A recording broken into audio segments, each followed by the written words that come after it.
본문에 등장하는 이제 스데반은 초대교회에서 최초로 세운 7명의 집사 중에 한 사람입니다. 사도행전에 보면은 오순절 이후에 능력 있는 사역과 이적 기사 등으로 예수님을 믿는 사람들이 점점 늘어나게 되고, 그래서 교회가 부흥되고, 그러다 보니까 그 안에서도 이 적지 않은 또 인간적인 문제들이 발생하게 됩니다. 이러한 일은 초대교회, 은혜로운 초대교회나 오늘날 교회도 또 이런 일이 가끔 발생하죠.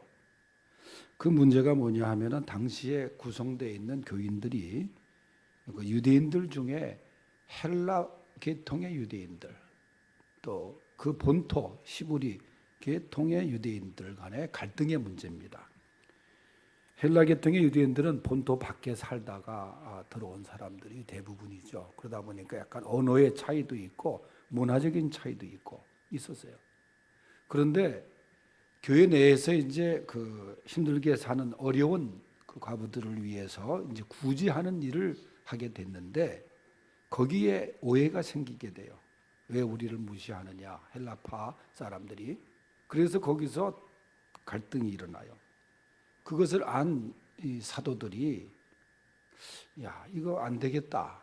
이런 문제가 잠깐 발생하면 은혜도 안 되고, 그래서 우리가 말씀 전하는 일에만 우리는 전념하고 이런 일들을 잘 은혜롭게 할 수 있는 그 행정적인 또 그런 일을 하기 위해서 집사를 뽑자. 그래서 뽑은 게 이제 7명의 집사예요. 그게 집사의 시작입니다. 그런데 그 집사를 뽑는데 그 기준이 사도행전 6장 3절에 보면 이렇게 말해요. 성령과 지혜가 충만한 사람. 참 아주 귀한 자격이죠. 성령과 지혜가 충만한 사람. 그리고 세 번째 말하는 게 칭찬받는 사람을 뽑자. 그렇게 얘기를 해요. 그래서 7명의 집사들은 다 여기에 부합되는 사람들이에요. 그 중에 이제 스데반이라는 사람이 이야기인데, 또 스데반에 대해서 설명하기를 성령과 지혜가 충만하고 칭찬받는 사람이라 그러면서 6장 5절에는 또 하나 더 들어가는 게 믿음이 충만한 사람. 그렇게 얘기를 해요. 그러니까 믿음과 성령과 지혜와 그 다음에 칭찬받는 사람, 얼마나 이 참 좋은 자격입니까? 이런 사람을 집사로 뽑은 이 초대교회. 그런데 이 칭찬이라는 말이 말이죠, 하나님께 칭찬받을 만한 믿음을 소유한 사람이 스데반이에요. 그러니까 당연히 교회 사람들에게도 칭찬을 받게 돼 있죠. 칭찬이라는 말은 평판이 좋은 것, 인정받는 것, 그렇게 성서사전에 말해요. 그러니까 스데반은 그의 신앙이나 인격이나 다 하나님과 사람 앞에서 인정받을 만한 사람이었다 그 말이에요. 정말 교회가 추천한다고 하면 추천할 만한 사람이 스데반이었다 그 말이에요. 사람들에게 칭찬을 받는 것도 귀했지만은 스데반은 하나님도 칭찬하실 만큼의 사람이었다 그런 겁니다. 반대로 하나님의 영광을 가리는 사람도 얼마나 많습니까? 그래서 이 시간에 칭찬을 받는 사람 스데반, 그가 어떤 사람인지 같이 생각해 보겠습니다. 첫째는 성령이 충만한 스데반이었습니다. 본문 55절을 다시 한번 다 같이 읽겠습니다. 시작. 스데반이 성령 충만하여 하늘을 우러러 주목하여 하나님의 영광과 및 예수께서 하나님 우편에 서신 것을 보고. 아멘. 이 말씀처럼 성령이 충만하여, 6장 8절에도 보면 스데반이 은혜와 권능이 충만하여, 그저 스데반은 충만한 사람이었어요. 은혜 충만, 성령 충만, 사랑 충만. 10절에 보면은 스데반이 지혜와 성령으로 말함을 그들이 당하지 못했다. 성령 충만하니까 그 설교에 얼마나 능력 있고 힘이 있었는지. 여러분, 스데반이 어떻게 성령을 받았겠어요? 사도행전 1장 4절에 보면은 예수님이 승천하시면서 하신 말씀이 너희들 예루살렘을 떠나지 말고 내게 들은 바 아버지의 약속하신 것 곧 성령을 믿고 기다리라. 그렇게 하시면서 승천하세요. 그 약속을 받은 사람들이 120명 뿐이겠어요. 그런데 120명이 그 약속의 말씀을 믿고 다락방에 모여서 기도하면서 급하고 강한 바람 같은 성령의 역사를 경험하고 성령의 불을 받고 담대한 주님의 제자로 나가게 되잖아요. 그리고 복음을 전하고 그때 성령 충만함으로 교회가 부흥되고 말이죠. 여러분, 우리도 예수를 믿는다는 것은 성령을 받았다는 증거입니다. 내 힘으로, 내 지식으로, 내 이성으로 예수님을 믿을 수가 없어요. 어떻게 예수님이 그 옛날 2000년 전에 돌아가신 예수님의 피가 나랑 무슨 상관이 있느냐? 그 인간은 이해가 안 되거든.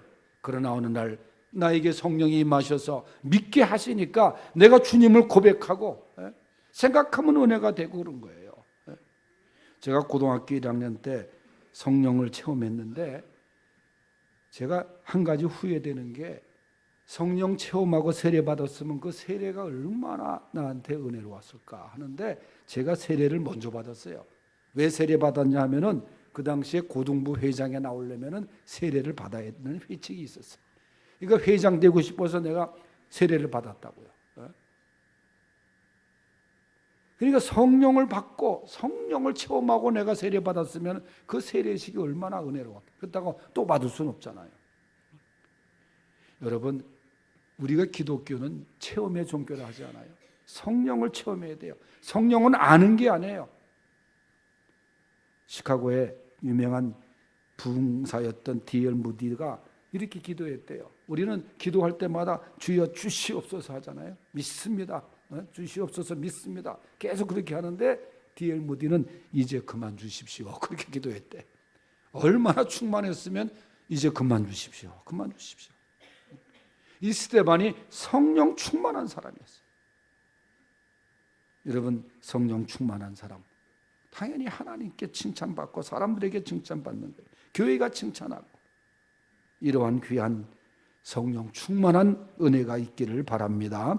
두 번째는 스데반은 하늘의 시민이었어요. 본문 55절 계속 보면은 스데반이 하늘 성령 충만의 하늘을 우러러 주목하여 하나님의 영광과 및 예수께서 하나님 우편에 서신 것을 보고 그랬어요. 6장 15절 말씀에는 스데반의 얼굴이 천사의 얼굴과 같았다 그랬어요. 스데반은 이처럼 이 땅에 살면서도 하늘을 우러러보며 산 하늘의 시민이었습니다. 우러러 보았다는 것은 확실하게 바라보았다는 거예요. 천국을 확실하게 바라보았다는 거예요. 환상이나 허상으로 본 것이 아니라 하늘나라를 확실하게 바라보았다는 거예요. 사도 바울도 빌립보서 3장 20절에 보면 우리의 시민권은 하늘에 있다 말했습니다. 성도들은 이 땅 위를 살고 있지만 하늘의 시민으로 사는 거예요. 하늘의 시민으로 사는 거예요. 그런데 사람들은 이 세상이 자신의 영원한 집인 양 살아가고 있습니다. 천국을 몰라요. 그렇다고 세상과 등지며 살라는 것은 아닙니다. 하늘의 시민으로 이 세상에서 주님과 동행하며 살라는 거예요. 예수님이 마태복음 6장 33절에 너희는 먼저 그의 나라와 그의 의를 구하라. 그리하면 이 모든 것을 너희에게 더하시리라. 그의 나라가 천국이에요. 하늘나라입니다. 왜 예수님이 먼저 그의 나라를 구하라 하셨을까? 우리의 인생이 너무 짧기 때문에. 그래서 먼저 해결해야 될 것, 먼저 구할 것이 있는데 하늘나라입니다. 하늘나라. 아무리 이 세상에 오래 살면 뭐예요? 삶의 우선순위가 있다는 거예요. 신앙의 우선순위, 먼저 그의 나라와 그의 의를 구하라. 물론 먹고 사는, 마실 것, 사는 것도 중요해요. 그러나 먼저 구할 것, 그것은 하늘나라라 그 말이에요. 하늘나라가 어떤 나라예요? 바로 하나님이 지배하시는 나라가 하늘나라입니까? 하나님이 통치하시는 나라, 하나님의 통치를 받는 사람, 곧 하늘나라의 백성인 줄 믿으시기 바랍니다. 골로새서 3장 1절에 보면 그러므로 너희가 그리스도 예수와 함께 다시 살리심을 받았으면 위의 것을 찾으라. 거기는 그리스도께서 하나님 우편에 앉아 계시느니라. 위의 것, 하늘나라 말하는 거예요. 스데반은 하늘나라 시민으로 하늘을 우러러보며 산 사람입니다. 그래서 오늘 말씀해 보면 그가 마지막 순간에도 보면 하나님의 영광과 예수님께서 하나님 우편에 서신 것을 보았다 그랬어요. 조금 전에 말씀드린 골로새서 3장 1절에도 예수님이 하나님 우편에 앉아 계신다 말해요. 본문 사도행전 7장 55절 56절에도 스데반이 예수님이 하나님 우편에 서 계신 것을 보았다. 예수님이 하늘나라 하나님 우편에 계시는데 서신 것을 보았다는 거야, 스데반은. 보통 우리들은 신앙 고백 속에서도 예수님이 전능하신 하나님 우편에 앉아 계신다고 고백하지 않습니까? 그런데 오늘 사도행전 이 본문에서 스데반이 하늘이 열리고 본 예수님의 모습은 하나님 우편에 서 계시는 예수님으로 기록하고 있습니다. 성서학자들은 그렇습니다. 스데반이 본 예수님이 하나님 우편에 서 계셨을까? 칭찬받는 사람, 믿음의 사람, 이 스데반의 순교의 피를 우리 주님은 앉아서 받으실 수가 없었기에 그 스데반의 영혼을 일어서셔서 두 팔 벌리고 환영하셨기 때문에 그 자리에서 벌떡 일어나셨다는 거예요. 주님을 하나님 우편에서 일어나게 한 스데반의 이 귀하고 장엄한 순교의 모습입니다. 마찬가지로 우리 주님은 우리 성도들이 믿음을 잘 지키고 믿음의 선한 싸움을 잘 지키고 하늘을 우러러보며 천국에 입성할 때 주님은 두 팔 벌려 우리들을 환영하시는 분인 줄 믿으시기 바랍니다. 천국의 시민이기에. 세 번째는 예수님을 본받은 스데반입니다. 본문 59절 60절을 읽어보겠어요. 시작. 그들이 돌로 스데반을 치니 스데반이 부르짖어 이르되 주 예수여 내 영혼을 받으시옵소서 하고 무릎을 꿇고 크게 불러 이르되 주여 이 죄를 그들에게 돌리지 마옵소서 이 말을 하고 자니라. 아멘. 여러분 이 두 절 말씀을 읽어보면은 어딘가 모르게 예수님의 십자가상의 마지막 모습을 보는 듯한 그런 말씀입니다. 누가복음 23장 46절에 보면 십자가에 달리신 예수님이 아버지여 내 영혼을 아버지 손에 부탁하나이다 그렇게 말씀하세요. 누가복음 23장 34절에 보면 십자가의 못을 박는 무리들을 향해서 아버지 저들을 용서하여 주옵소서 자기들이 하는 일을 알지 못함이니이다. 예수님이 그렇게 말씀하세요. 스데반이 말한 이 자신의 영혼을 주님께 의탁하고 자신을 성 밖으로 던지고 돌을 던져 죽이는 사람들을 이 스데반이 기도한 게 뭐예요? 용서해 주옵소서. 그러니까 이 마지막 기도마저도 스데반은 예수님을 끝까지 닮기를 원했던 사람. 그게 저절로 됐겠어요? 갑자기 그 기도가 나오겠어요? 자신에게 돌을 던지면서 고통 속에 죽게 한 사람들을 용서하며 그들을 위해 기도한다는 것이 얼마나 이게 힘든 일입니까, 여러분? 뭐 보통 잘못한 것도 아니고 정말 잊을 수 없는 아픔과 상처를 주고. 얼마 전에 어떤 식당에 갔더니 식당에 그 일하시는 아줌마가 음식을 주문했는데도 텔레비전에 빠져 있어가지고 주방에서 나왔는데 안 주는 거예요. 알고 봤더니 그 텔레비전에 연속극을 보느냐고. 그래서 내가 그 무슨 연속극이길래 했더니 아이고 이게 너무 인기래. 그래서 뭐냐 하니까 하나뿐인 내 편이래. 그래서 하나뿐인 내 편이라는 건 뭐 그래도 자기 편이 있으니까 얼마나 다행이야. 하나도 있으니까. 하나도 없는 사람 많은데. 근데 그러고서 이제 그런 연속극이 있구나 하고 나서 제가 문득 주말에 한번 그걸 이렇게 보게 됐는데 거기 보니까 뭐 거기 나오는 그 배역의 이름들이 왜 다 태풍이니 무슨 광풍이니 그 배역 이름들이 왜 그런지 모르겠어. 근데 약간 최수정이가 나오고 이제 쭉 나오는데 여러분 제가 잠깐 봤지만은 관심 있게 본 게 이제 최수정이라는 사람이 이제 사람을 이제 죽인 사실 억울하게 누명을 썼더라고. 죽인 사람은 딴 사람인데 최수정이가 그때 뭐 어떻게 오해를 받고서 그래가지고 감옥에 가서 장기수가 돼가지고 이제 출소하지 않아요? 출소하고 나니까 자기 어린 딸이 어디 다른 엄마한테 가서 컸고 하여튼 복잡하더라고 드라마 내용 보니까. 그런데 어쨌든 그 딸이 하나밖에 없는 딸이 살인자의 딸이라는 것 때문에 그렇게 괄시받고 이혼당하고 그리고 남편이 죽은 또 복잡한 하여튼 용서가 안 되는 거예요. 최수정이가 용서도 안 되고 그 딸도 용서도 안 되고 그래서 결국 이혼하지 않아요. 그 나중에 진범이 밝혀져 가지고 이제 최수정이가 또 늦게 애 낳고 또 잘 사는 걸로 이제 연속극이 마무리됐다고 하는데 제가 그걸 보면서 그 용서가 얼마나 어려운 건가. 자기 남편 죽이고 그 다음에 아버지 죽이고 그 용서가 제대로 되겠어요. 그렇게 용서가 어려운 거예요. 그 복수심이 사라지지가 않는 거예요. 그래서 말씀드리지만 정말 용서처럼 어려운 게 없어요. 말로는 쉬워요. 그런데 우리들은 얼마나 용서를 잘하는지 몰라. 입으로는. 그게 뭐냐면 우리가 우리에게 잘못한 사람을 용서해 준 것 같이 우리의 죄를 용서하여 주옵시고. 우리가 얼마나 그걸 자주 외워요. 쉽게 외워요. 이 스데반은 마지막 순간까지 용서를 실천한 주님을 닮기를 원했던 거야. 여러분, 용서가 힘들어요. 정말 힘들어요. 그러나 이렇게 기도하세요.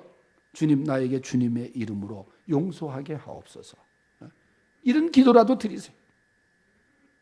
사실 이러한 스데반의 마지막 모습은 갑자기 이루어진 길이 아니에요. 그가 성령 충만한 가운데 살아생전 주님을 본받기를 원했던 그 믿음의 사람, 믿음의 길을 걷던 사람이에요. 그래서 이 용서가 말이죠, 스데반의 용서가 기독교의 놀라운 역사적인 인물을 탄생시킵니다. 그게 뭐냐면 58절 한번 읽어보세요. 시작. 성 밖으로 내치고 돌로 칠세 증인들이 옷을 벗어 사울이라 하는 청년의 발 앞에 두니라. 여러분, 사람들이 스데반을 돌로 치고 피투성이 된 것을 왜 하필이면 사울 앞에, 사울의 발 앞에다 갖다 놨을까? 저는 이게 참 놀라운 하나님의 역사라고 생각해요. 사울은 그때 율법주의자고 기독교를 얼마나 박해했던 사람입니까? 그 앞에다 딱 갖다 놓은 거야. 그리고 사울이 자기 발 앞에서 돌에 맞아 죽으면서도 주 예수여 저들을 용서해 주옵소서, 용서의 기도를 하고 죽어가는 그 스데반의 모습을 보았을 때 여러분, 얼마나 충격적이었겠어요. 어떻게 저럴 수가 있을까? 그래서 사도 바울이 나중에 다메섹 도상에서 예수님 만나서 사도의 길을 걸으면서도 그때 만났던 스데반의 그 마지막 모습을 사도 바울은 잊을 수가 없었던 거예요. 아마 주님의 만남도 그를 변화시켰지만은 이 스데반의 죽음, 이 순교적인 모습이 커다란 도전을 주었던 것이 아니겠는가 생각이 됩니다. 그래서 사울의 발 앞에 던져짐을 받았던 이 스데반, 그의 모습을 통해서 바울이 복음의 전사로 가는 데 있어서 큰 영향을 주었던 인물이 스데반인 것입니다. 하늘을 우러러보면서 인간으로는 도저히 할 수 없는 용서를 실천하며 하늘에 입성했던 스데반의 그 마지막 모습이 강하게 간직되었던 거예요. 이렇게 스데반은 주님으로부터 그리고 교회로부터 정말 칭찬받는 주님의 신실한 집사였습니다. 여러분, 스데반의 뜻이 뭡니까? 이름의 뜻이 뭡니까? 면류관입니다. 면류관. 그는 그 이름처럼 살다가 주님께 가서 면류관을 받은 사람이에요. 성도 여러분, 우리도 이 스데반의 한 가지 모습이라도 본받아서 믿음 생활 잘 하시다가 하나님이 오라 하실 때 생명의 면류관, 영광의 면류관, 의의 면류관을 받아 쓰고 하나님 앞에 찬양으로 나갈 수 있는 귀한 성도들의 삶이 될 수 있기를 축원합니다.